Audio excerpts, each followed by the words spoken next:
Ashken, Amataf Chelkeno, Baruch Hashem, on a de reprendre le Sefer Etzadat.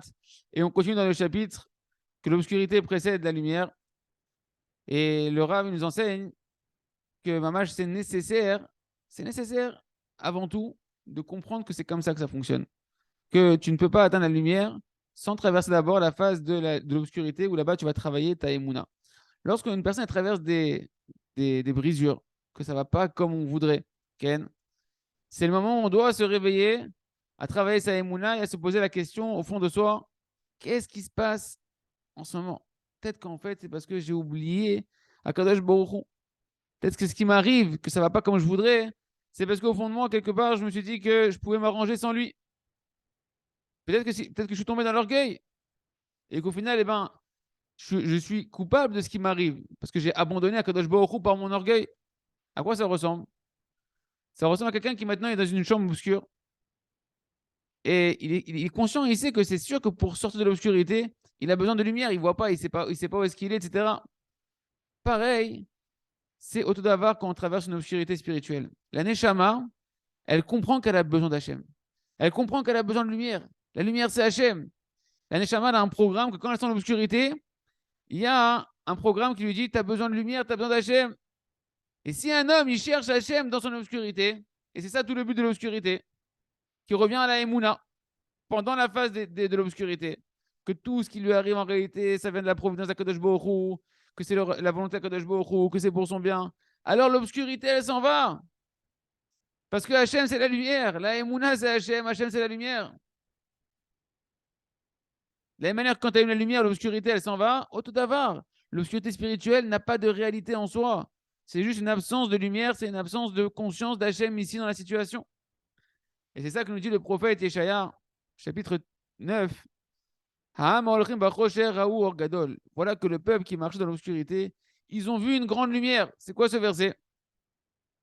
Ceux qui, pendant l'obscurité, ne vont pas se rebeller contre Hachem. Mais au contraire, qui vont prendre une leçon, qui vont essayer de se renforcer pendant l'obscurité, de comprendre le message d'Hachem. Au final, ce peuple qui va dans l'obscurité, ils vont voir la lumière, ils verront la lumière. Et c'est sur ça que Ramim, ils ont dit que la descente, la Yerida, la chute, elle a pour objectif en réalité l'élévation. C'est une descente pour une élévation. L'obscurité, elle est là pour t'amener à la lumière. Pourquoi? Parce que c'est précisément dans l'obscurité qu'un homme il va commencer à pouvoir faire un nouveau départ beaucoup plus sincère. À condition, à condition qu'il ne tombe pas dans la tristesse, qu'il ne tombe pas dans la rébellion contre Akadosh Baruch Hu, et qu'il accepte la réalité que Mamash, que lui est en train de lui crier son événement, qu'il n'est rien sans Akadosh Baruch Hu, que de lui-même, sans Hachem, il ne peut rien réussir. Et que si c'est l'endroit où Akadosh Baruch Hu, il l'a mis pour le moment, eh ben c'est ce qu'il y a de mieux pour lui. Et lorsqu'un homme il se renforce comme ça maintenant à chercher les messages d'Akadosh Baruch Hu dans l'obscurité précisément, Ken, alors s'accomplit sur lui le verset Vayar Eshitecha Mitzar Vacharitecha Isgemeod. Il y a un verset qui nous dit dans Yov, chapitre 8, ton début il sera dans la détresse, mais ta fin, elle sera extrêmement élevée. Celui qui sait accepter les phases de détresse, au final, il va s'élever énormément parce qu'en réalité, ce n'est qu'un tremplin si on comprend le message que Kadosh Baruch Hu est en train de nous donner à travers cet événement. Celui, par contre, qui ne va pas apprendre à traverser l'obscurité, à traverser la nuit, c'est-à-dire quoi, les brisures, les chutes, les descentes. Si tu n'apprends pas à les traverser de manière positive, tu ne pourras jamais arriver à la véritable lumière.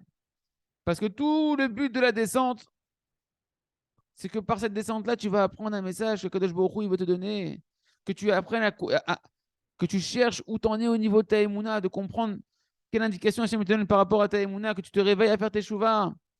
Peut-être, encore une fois, comme on a vu hier, tu as voulu prendre ta vie entre tes mains sans Kadosh Baruch Hu, et tu as oublié la vérité. C'est quoi la vérité unique qui existe? Enon milvado. Il n'y a rien hormis Hachem. Je n'existe pas sans Hachem. C'est-à-dire quoi prendre ma vie entre les mains sans y mettre Kadosh Baruch Hu? Ça n'existe pas. Sans Hachem, tu n'es rien. Peut-être tu as oublié ça. Peut-être que tu as oublié que sans Kadosh Baruch Hu, tu n'as aucune force de faire quoi que ce soit. Si Hachem ne t'aide pas. Et bien, l'essentiel de ce que Kadosh Baruch Hu, il veut. L'essentiel de ce que Kadosh Baruch Hu, il veut nous enseigner à chacun pendant ces phases-là, c'est que tu saches que Kadosh Baruch Hu, Il t'aime d'un amour qui dépend de rien. Que Kadosh Baruch Hu, il veut entendre ta voix, il veut te sentir près de lui.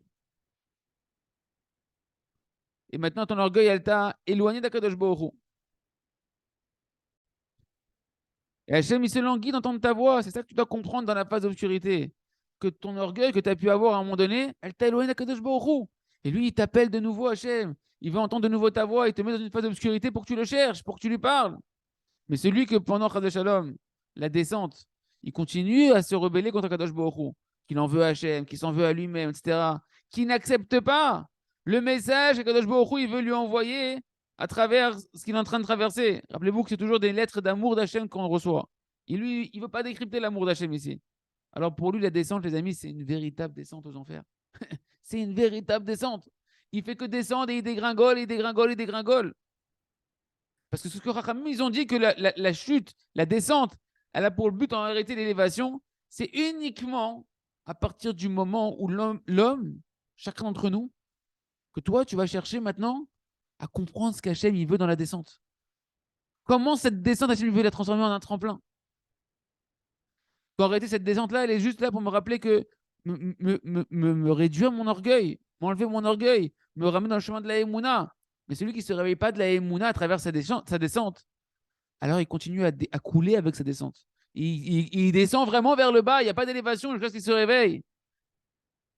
Et sur ça, hein, c'est ça le fameux Teilim qu'on chante le Shabbat.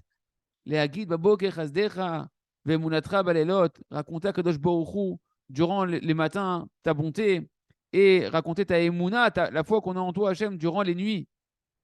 C'est qu'au au moment du matin, quand il fait le soleil, les petits oiseaux qui chantent, alors on remercie Kadosh Baruch Hu quand tout va bien. C'est quoi le matin? Quand tout va bien, quand tu as la lumière dans ta vie, quand tu vois que tout est bien, tout est beau, tout est rose, tu sens le chesed d'Hachem sur toi, que tu comprends que tout est pour le bien et qu'on on sent le bien d'Hachem qui coule sur nous, matériellement, ou on réussit spirituellement.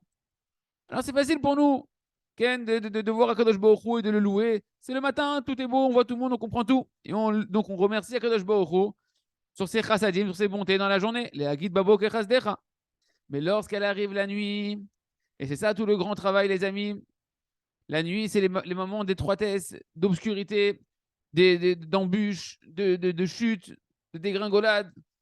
Là-bas, on ne comprend pas avec notre intelligence, avec notre cerveau, on n'arrive pas à comprendre pourquoi c'est pour notre bien, c'est quoi l'amour d'Hachem ici. Et là, il faut s'appuyer sur la Emouna, parler avec Hachem, demander à Kadosh Baruch Hu qui nous rapproche de lui, qui nous redonne la Emouna, qui nous fasse briller sa lumière à l'intérieur de nous. À ce moment-là, et c'est seulement à ce moment-là que la Yerida, la descente, elle devient un tremplin et elle se transforme en une élévation.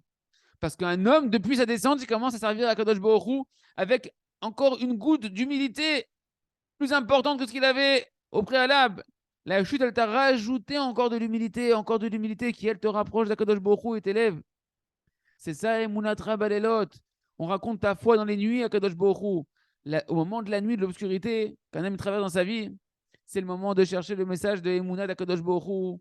Qu'est-ce qu'Hachem veut me dire? Comment Hachem veut me rapprocher de lui? Comment Hachem veut que je revienne vers lui? Et c'est ça tout le but de l'obscurité qui est avant la lumière. C'est que tu cherches Hachem dans l'obscurité et la lumière, c'est quand tu trouveras Hachem qui te répond dans ton obscurité. Et qu'on puisse voir toutes les obscurités se transformer en lumière, toutes les chutes se transformer en élévation et toutes les fautes se transformer en mitzvot. Chazak, Venit Razek.